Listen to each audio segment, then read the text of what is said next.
우리에게 주신 하나님 말씀 사무엘상 2장 30절의 말씀입니다. 함께 읽습니다. 그러므로 이스라엘 하나님 나 여호와가 말하노라. 내가 전에 내 집과 내 조상의 집이 내 앞에 영원히 행하리라 하였으나 이제 나 여호와가 말하노니 결단코 그렇게 하지 아니하리라. 나를 존중히 여기는 자를 내가 존중히 여기고 나를 멸시하는 자를 내가 경멸하리라. 아멘. 우리 이 시간 함께 인사하길 원합니다. 하나님은 살아계십니다. 네, 하나님은 살아계십니다.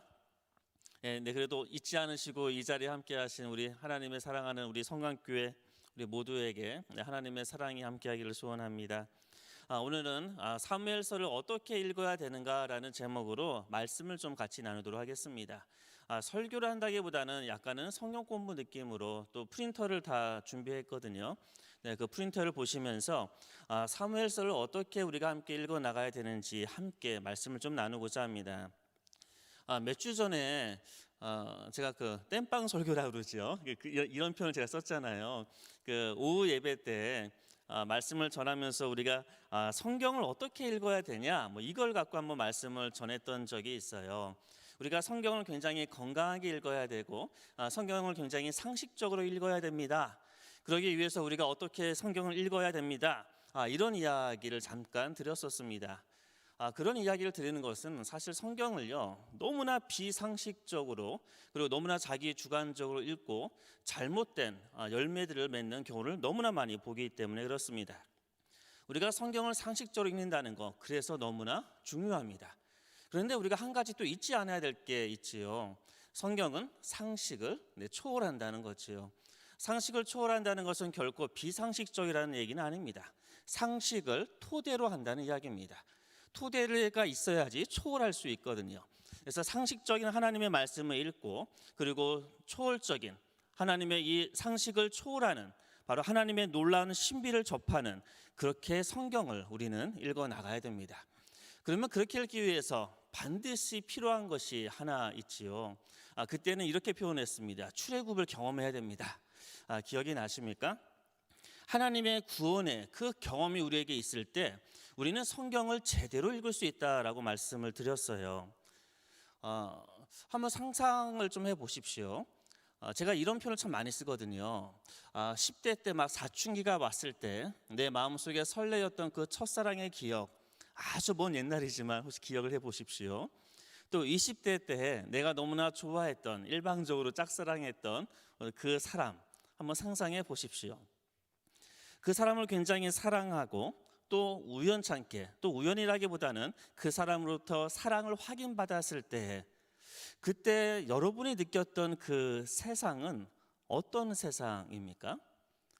우리가 사랑을 주고 사랑을 받을 때 우리가 경험하는 그 세상은 어제 그 세상과 동일한 세상이지만 전혀 차원이 다른 그런 세상을 우리는 경험하게 됩니다. 밤하늘의 별이 그냥 별이 아니지요. 밤하늘에 있는 그 달도 그분이 생각이 납니다. 길을 걸어가다가 들풀을 봐도 누가 생각납니까? 길을 걸어다가 아름다운 꽃의 라일락의 향기를 맡아도 마음속에 설레임과 사랑하는 사람의 얼굴이 떠오르는 것이 바로 그것입니다. 이렇게 우리가 사랑을 하게 되어지면 전혀 다른 차원의 경험을 하게 됩니다. 그런데요, 하나님은 사랑이십니다. 하나님이 사랑이시기 때문에 하나님을 경험하면요 우리가 마치 사랑을 경험했던 그 경험과 아주 유사한 일들이 일어나게 됩니다. 하나님의 임재를 느끼고 하나님의 거룩한 임재를 격렬하게 또는 인격적으로 체험하고 나서 여러분이 경험하는 세상은 어떠한 세상입니까? 어제 세상과는 완전히 다른 그런 세상을 경험하게 됩니다. 길을 걸어가다가도요 그 풀이 그냥 풀이 아니지요. 저는 모태신앙이지만 하나님을 본격적으로 인격적으로 만났던 순간은 21살이었거든요. 21살 때 인격적으로 하나님을 만나고 나서요 그걸 어떻게 표현을 할 수가 없어요. 길을 걸어갈 때 나무에 달려있는 나뭇잎이 이렇게 흔들거리는 나뭇잎을 바라보고 나서 뭐가 떠올립니까? 하나님이 계시는구나. 길을 걸어가다가 들풀을 보고 나서도 그 들풀 참 예쁘다를 뛰어넘어서 그 들풀 뒤에 계시는 창조주 하나님을 경험하고 느끼게 됩니다. 사랑이신 하나님을 경험하면 우리가 마치 사랑할 때 그 경험을 하게 되어집니다. 그래서 우리가 성경을 읽을 때 반드시 구원의 경험이 필요합니다라고 얘기하는 것은요, 이런 경험 다 해보셨죠? 우리 믿음의 사람들이 동일하게 하는 경험입니다. 성경을 읽다가 똑같은 말씀이지만 어제와 전혀 다른 말씀으로 나에게 다가왔던 그 경험들 다 있으실 겁니다. 똑같은 말씀이었지만 이 말씀 하나가 가슴에 박히는 경험들, 이것들을 우리는 다 경험해 보았을 것입니다. 이렇게 하나님의 임재를 경험하고 그분의 구원을 경험하고 읽어 나가는 성경은 그냥 단순한 글이 아니라 하나님의 말씀으로 우리에게 꽂히게 됩니다. 그래서 하나님의 말씀을 읽을 때, 또 우리가 이제 사무엘서를 함께 이제 수요일마다 함께 읽어 나갈 때 반드시 이 구원의 경험, 하나님의 임재 이 경험이 있을 때 우리는 제대로 하나님의 말씀을 읽어 나갈 수가 있습니다. 그런데 이런 질문을 할 수가 있지요.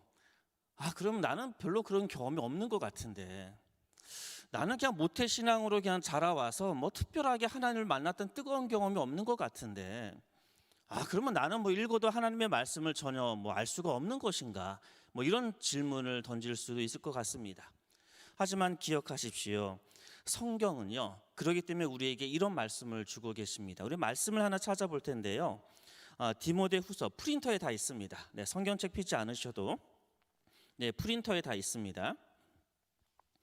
그 프린터 보시면 그 가운데에 큰 글자로 써놓은 곳이 있습니다. 디모데후서 3장 15절부터 17절까지의 말씀을요, 같이 한번 읽어보도록 하겠습니다. 또 어려서부터 성경을 알았나니 성경은 능히 너로 하여금 그리스도 예수 안에 있는 믿음으로 말미암아 구원에 이르는 지혜가 있게 하느니라. 모든 성경은 하나님의 감동으로 된 것으로 교훈과 책망과 바르게 함과 의로 교육하기에 유익하니 이는 하나님의 사람으로 온전하게 하며 모든 선한 일을 행할 능력을 갖추게 하려 함이라. 아멘. 우리가 너무나 잘 알고 있는 말씀입니다. 우리는 주로 이 말씀을 많이 알고 있지요. 성경은 하나님의 감동으로 된 것으로 교훈과 책망과 바르게 함과 의로 교육하기에 충분하다. 그래서 그것을 통해서 하나님의 사람을 온전하게 만들고 모든 선한 일을 할 수 있게 한다. 이 말씀을 굉장히 잘 알고 있습니다. 하지만 제가 가장 좋아하는 신학자는요, 이 구절에서 가장 중요한 말씀은 15절이라고 말을 합니다. 성경이 우리에게 주는 것은 무엇입니까? 바로 구원에 이르는 지혜를 준다는 겁니다. 그래서 마음속에 하나님의 구원의 경험이 있으면 하나님의 말씀을 너무나 잘 읽어 나갈 수 있지만, 때로는 마음이 무미건조하고 하나님과의 관계가 좀 소원해진 것 같고 그분과의 관계가 좀 멀어진 것 같을지라도 하나님의 말씀을 읽고 그분의 말씀을 함께 연구하고 읽다 보면 하나님께서 그 가운데 구원의 지혜를, 구원의 말씀을 우리에게 주신다는 겁니다. 그래서 성경의 기능을 두 가지로 얘기를 해요. 구원의 책이고 그 다음에 교훈의 책이다. 그리고 나서 두 번째 우리에게 무엇을 주십니까? 우리를 온전하게 하고 모든 선한 일을 하게 만드는 것, 바로 그것이 성경이 우리에게 주는 것이라고 하나님의 말씀에서는 우리에게 이야기하고 있습니다. 그러면 이제 우리는 사무엘서를 읽어 나갈 때 이것을 기억하면 좋을 것 같아요. 사무엘서를 읽으면서 우리는 무엇을 찾습니까? 우리의 구원이 어디에 있는지, 그리고 우리가 어떻게 살아가야 되는지, 바로 그러한 메시지가 사무엘서를 통해서 끊임없이 우리에게 선포되어질 것입니다. 바로 하나님의 뜻을 발견하고 하나님의 뜻대로 살아가는 것, 바로 그것이 우리가 사무엘서를 읽고 이것을 읽을 때 주님께서 우리의 마음속에 주시는 마음이 바로 그러한 마음일 것입니다. 그런데 하나님의 말씀을 읽어 나갈 때요, 그 맥락이라는 게 굉장히 중요합니다.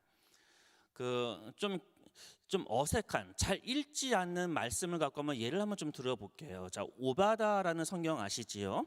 우리 성경책을 잠깐 펴보겠습니다.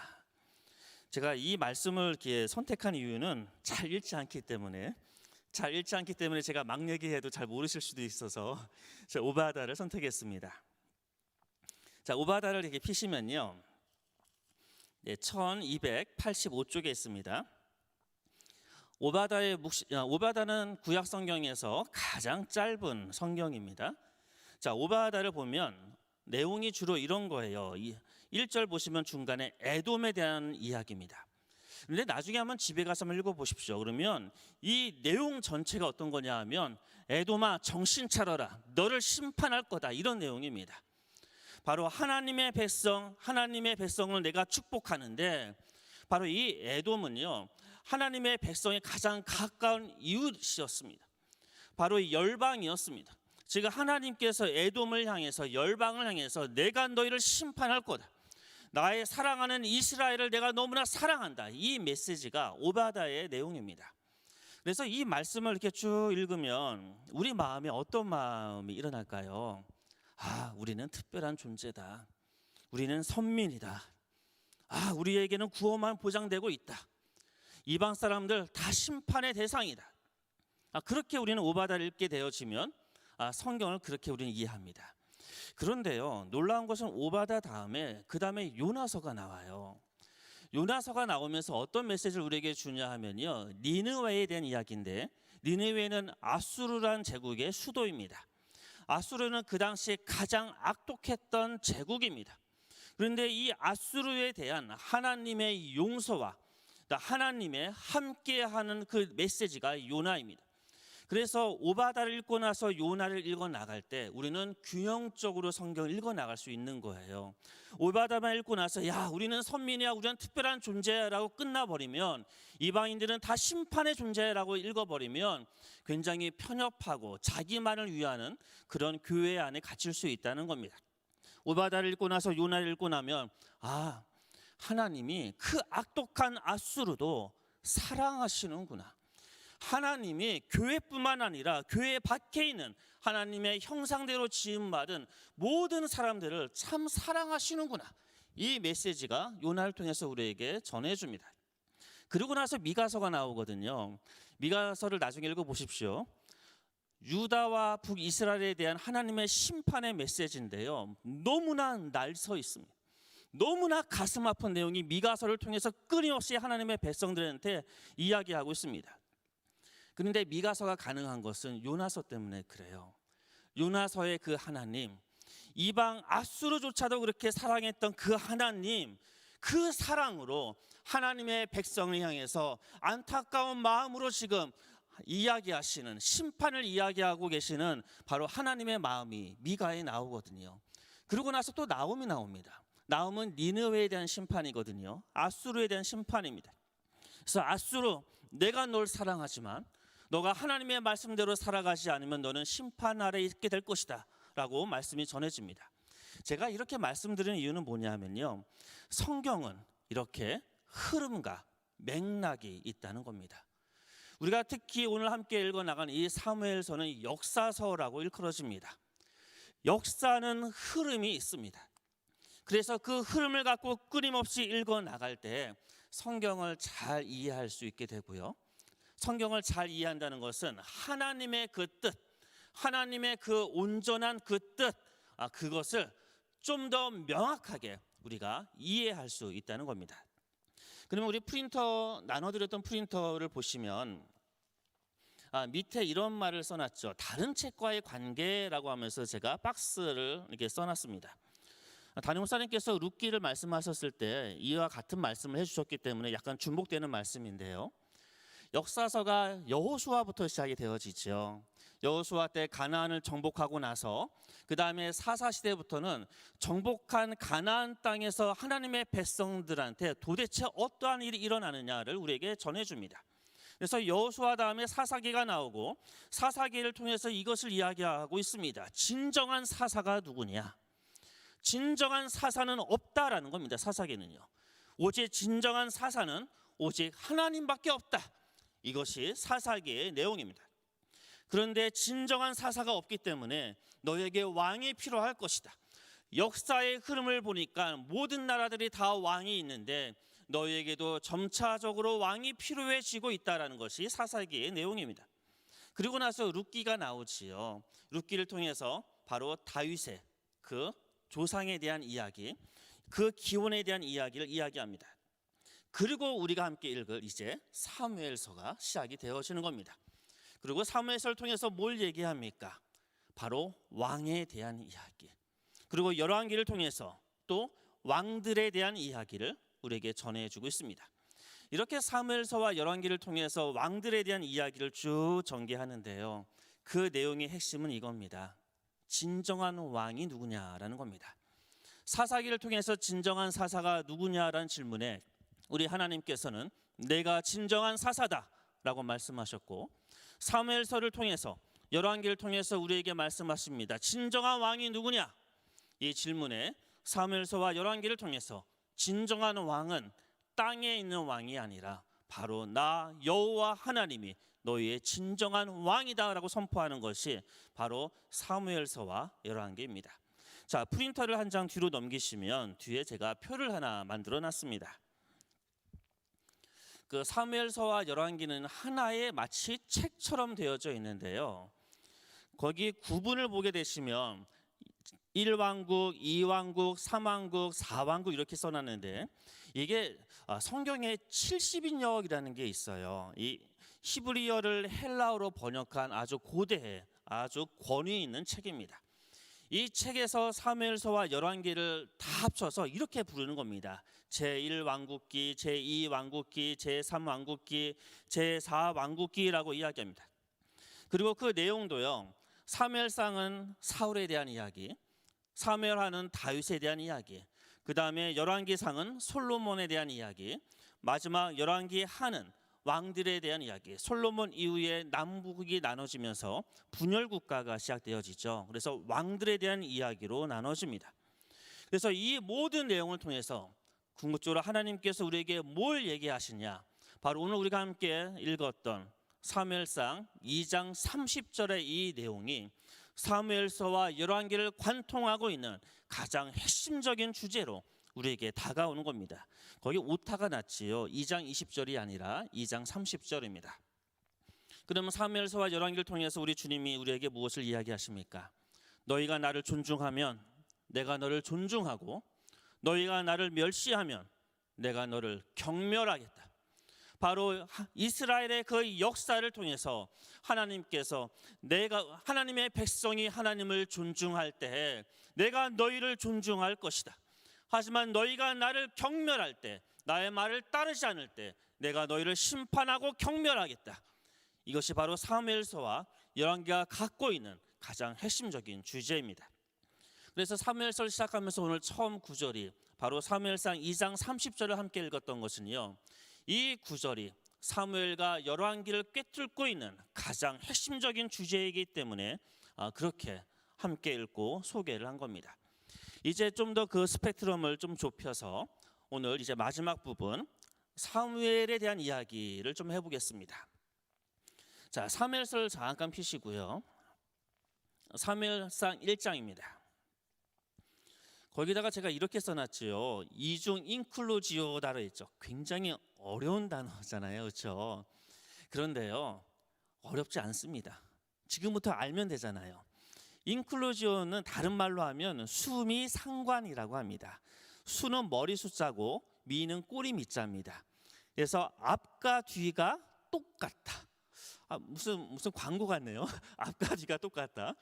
이렇게 히브리 성경에서, 특히 하나님의 말씀 이 성경에서는요, 앞과 뒤를 똑같이 만들어서 아주 특별하고 강조하고 싶은 주제를 드러나는 그런 방식들이 너무나 많습니다.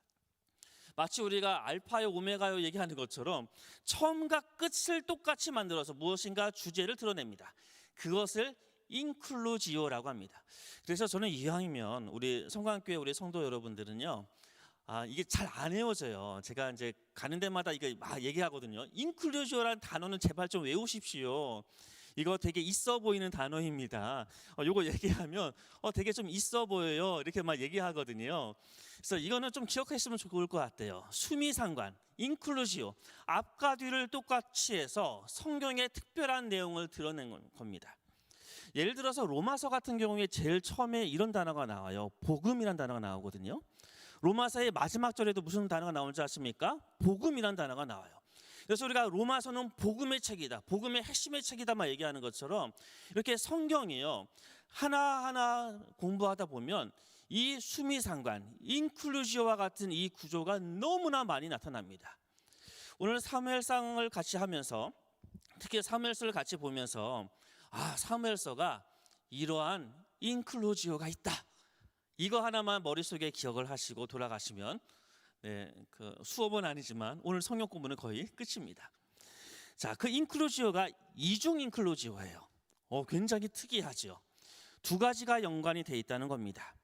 자, 1장의 내용은 이런 내용이에요. 그 불임을 맞이하고 있는, 불임 가운데 있는 한나 이야기가 나옵니다. 이 한나가요, 1장에 의하면 하나님께 기도하는 장면이 1장의 내용입니다. 불임은 무엇입니까? 출생에 대한 이야기지요. 생명의 주님께 출생에 대한, 생명을 달라고 기도하는 게 1장입니다. 자, 사무엘 하 24장 마지막을 보시면요, 한번 넘겨 볼게요. 24장 25절을 보시면 사무엘 하 마지막 구절입니다. 25절, 그곳에서 여호와를 위하여 제단을 쌓고 번제와 화목제를 드렸더니 이에 여호와께서 그 땅을 위한 기도를 들으심에 이스라엘에게 내리는 재앙이 그쳤더라.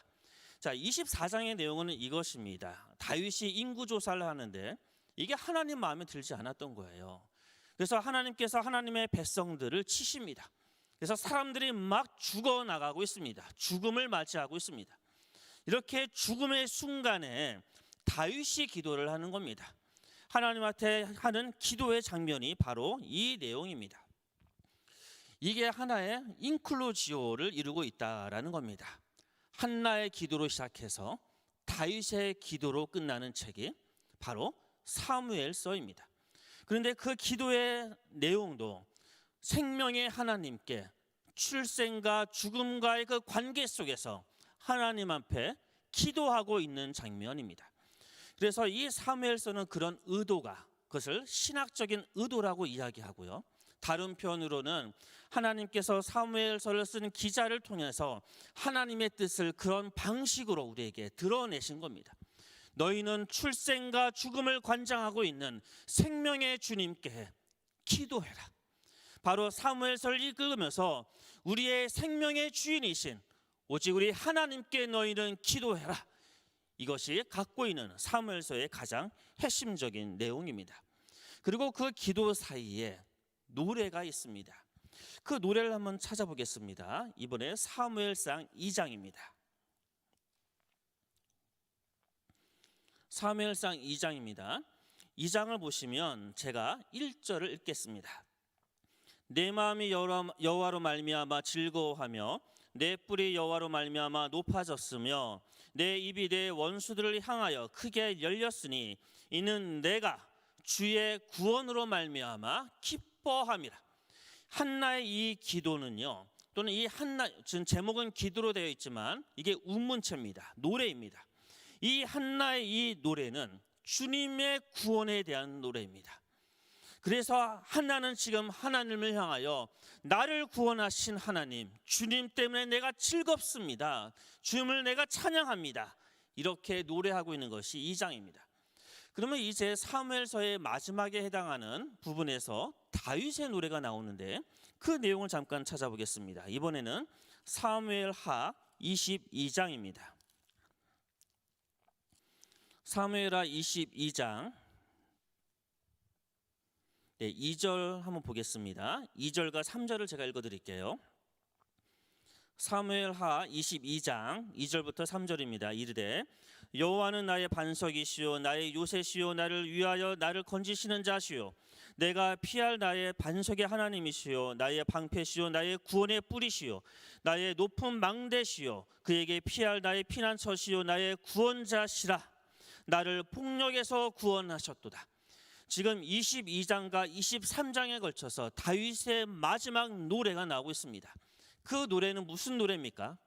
하나님이 나의 구원자 되십니다.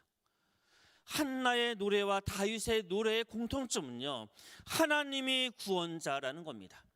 바로 하나님께서 우리의 삶에 우리를 구원하시는 분이시다.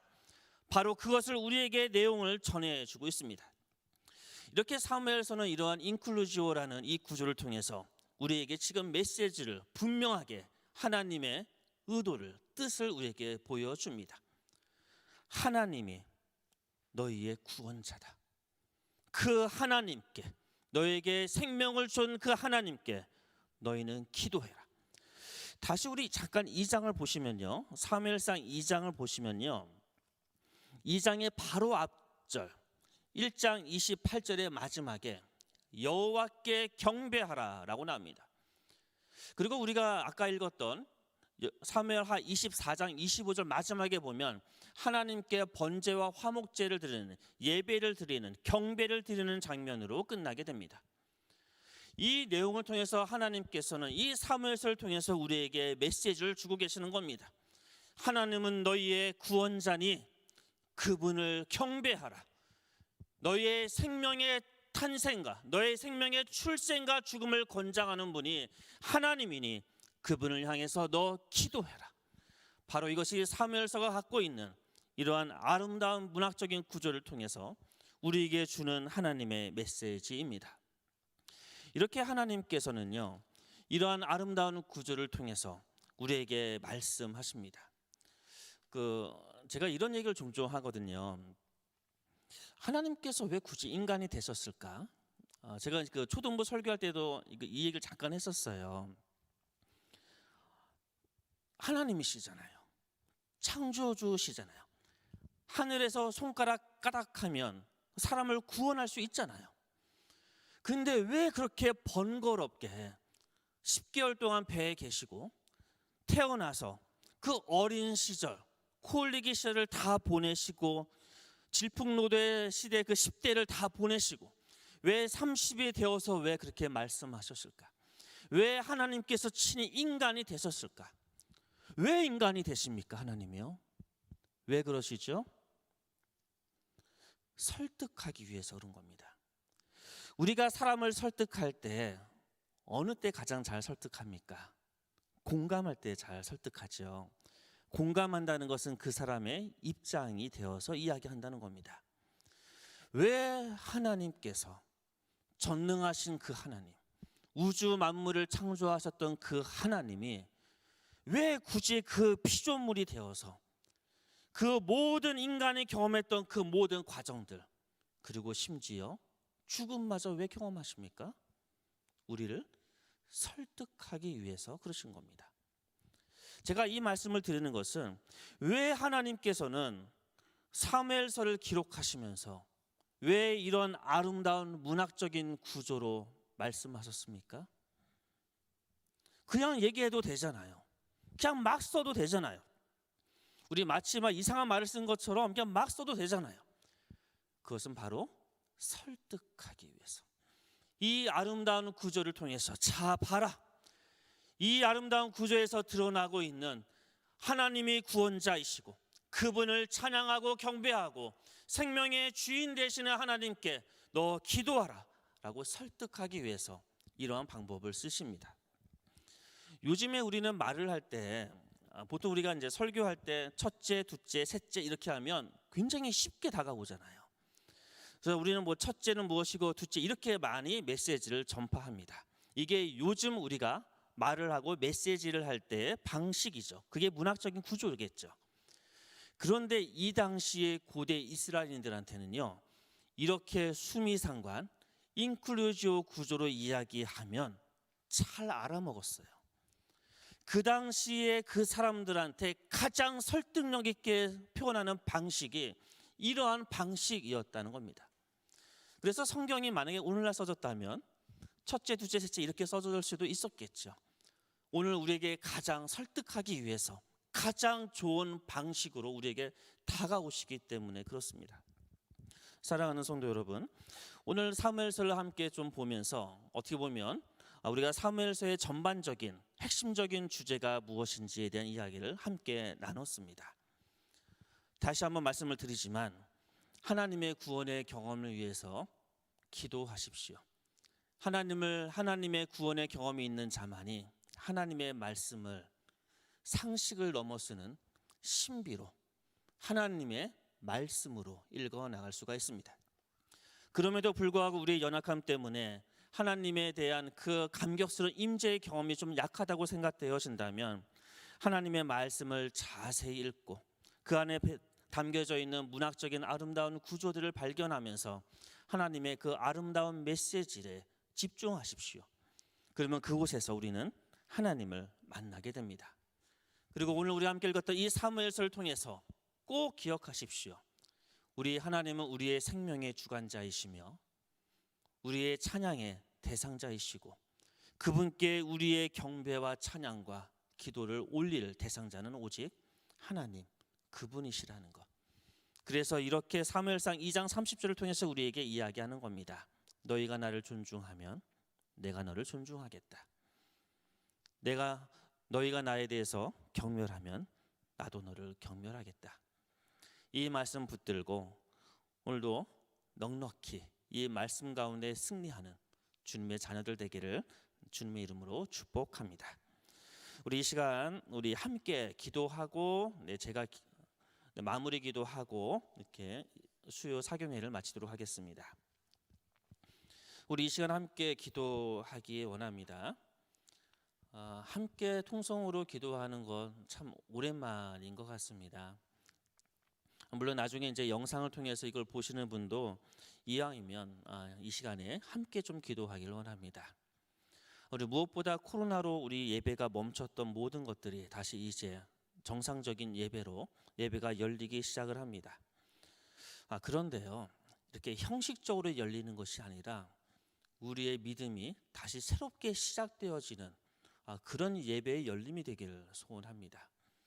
예배에 단지 한두 명이 오는 숫자가 많아지는 것에 우리가 연연하는 것이 아니라 다시 우리의 마음을 새롭게 해서 예배의 본질이 회복되어지고 교회의 본질이 다시 회복되어지고 그리고 무엇보다 우리 교회가 2022년도에 가장 핵심적인 사역으로 나아가고 있는 공동체 성경 공부, 얼마나 가슴 설레는 역사입니까? 이 하나님의 말씀을 함께 공부하고 함께 나누고 하나님의 말씀에 붙들리는 그런 교회 되게 해달라고 우리 시간 함께 기도하도록 하겠습니다. 함께 기도합니다.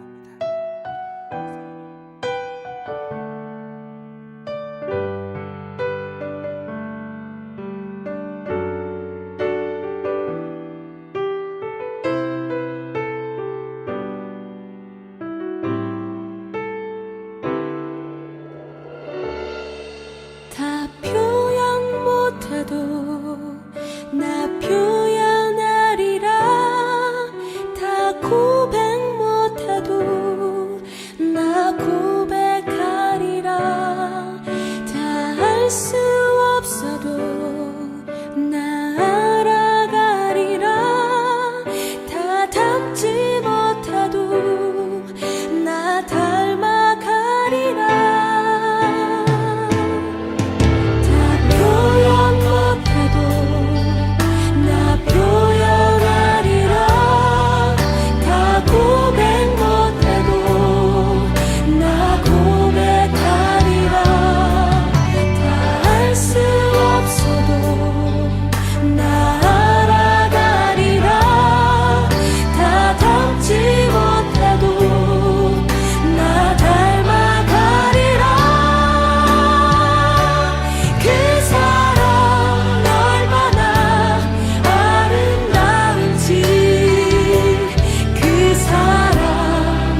나를